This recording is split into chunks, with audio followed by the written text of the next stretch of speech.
Hi there, it's Corina. Welcome to my talk. Today I'm going to discuss a little bit about automation. And particularly I'm going to discuss about what you think is automation or how you might think you're doing automation, but in some cases you might actually not be doing it. Of course you are going to write a lot of tests and you're going to run your tests, but in some cases, even though you do that, there are some signs that can show you that even though you think it's automation, it's really not. So, without further ado, I'm just going to tell you that it is not automation when your tests require manual intervention. Now, what do I mean by this? You know how you have these automated tests that you created and that you are running and that sometimes are failing? In some cases, you might need to go into the test and maybe comment out a part of it and then just have it run from a particular point onwards. Or you might have to manually perform some of the tasks that your test did not manage to do. For example, you might have a Selenium test that opened the browser and has done some actions on your application or on the software you're testing, but because it failed, you need to continue the test execution manually, and you have to go into the browser and to perform all those steps that were not executed by the test. Now, in case you are encountering something like this is not automation, because what you expect from your automation is for it to run the test end to end and for you to only look at the result. You don't want to intervene in any way in the test run. The test needs to run all of the steps it requires by itself. So if you need to manually intervene either in the test to comment out certain parts or to restart the test from a certain point, or if manual work implies that you are continuing the test scenario from where the automated test failed, then you're not really doing automation. You're doing part automation, but part manual work. It is also not automation when the results of your test runs are unpredictable. Now, if you have some automated tests which you run frequently, but now they're passing, now they're failing, now they're passing again, now they're failing for a different reason. So, if you have these tests that are randomly failing with random reasons, it's really not automation. Your tests need to be reliable, meaning that if you have a software that has not changed and you're running the same test on that software over and over again, the result of the test should be exactly the same. Either it should pass all the time because there is no bug in the system, or it should fail every time because there is a bug there. If your tests have different results when running on an unchanged software, it's clear that you cannot rely on the results of your automation. You might need to rerun the test to see a different result from the previous run, or you would just need to manually go in and check the behavior of your software.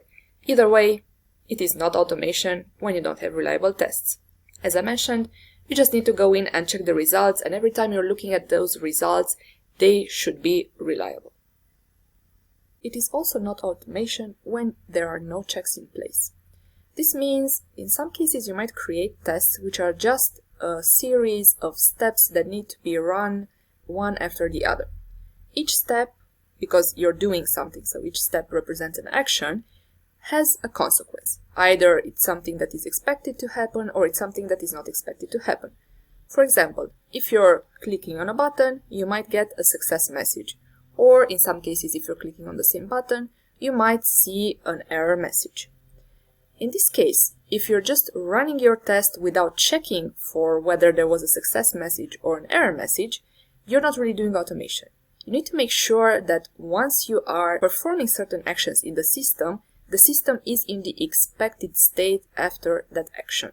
So every time you're doing automation, you should make sure that you're not just relying on a bug being reported by itself. Don't rely on the fact that if you try to click on a button, there was no pop-up which would have impeded you clicking on the button and which would have triggered an error. Make sure there was no error. Make sure the expected behavior was present by adding checks to your tests. This is how you can ensure that you are reporting correctly on the state of the software that you are testing. It is not automation when you don't run your tests in a continuous fashion.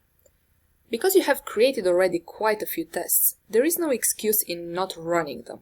You have a lot of options to do so. You have CI or CD tools that can help you schedule your tests and run them without you even having to start them or to look into how they're running. You just need to create a schedule for those tests and they will run by themselves. After all, this is what you want. You want everything to be automated. So not just the test run, but the test start. So getting to actually run the tests should also be an automated process.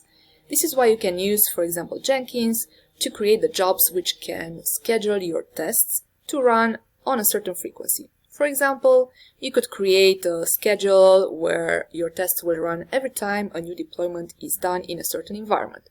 Or you could choose to run all your tests during the weekends when there is not a lot of load on your environments, which would allow you to do a larger regression, which of course otherwise would not be possible because this regression might take quite a while to run. So the only thing you need to do is just check the results in case there are some failures and investigate any possible bugs. Having the option to run your tests frequently will highlight the bugs earlier than just running the same tests at the end of the development phase right before a release. After all, you don't have to do anything, they will just run there without bothering anyone, and you will just benefit from the results in case they will report on a bug. So don't forget, automation is not about only writing tests. It's about writing the correct tests, reliable tests, and tests that can actually run by themselves without being assisted by you whatsoever, whether in the test run or in starting the test run. Thanks for watching. I hope this was useful for you, and I wish you good luck with your automation. See you soon.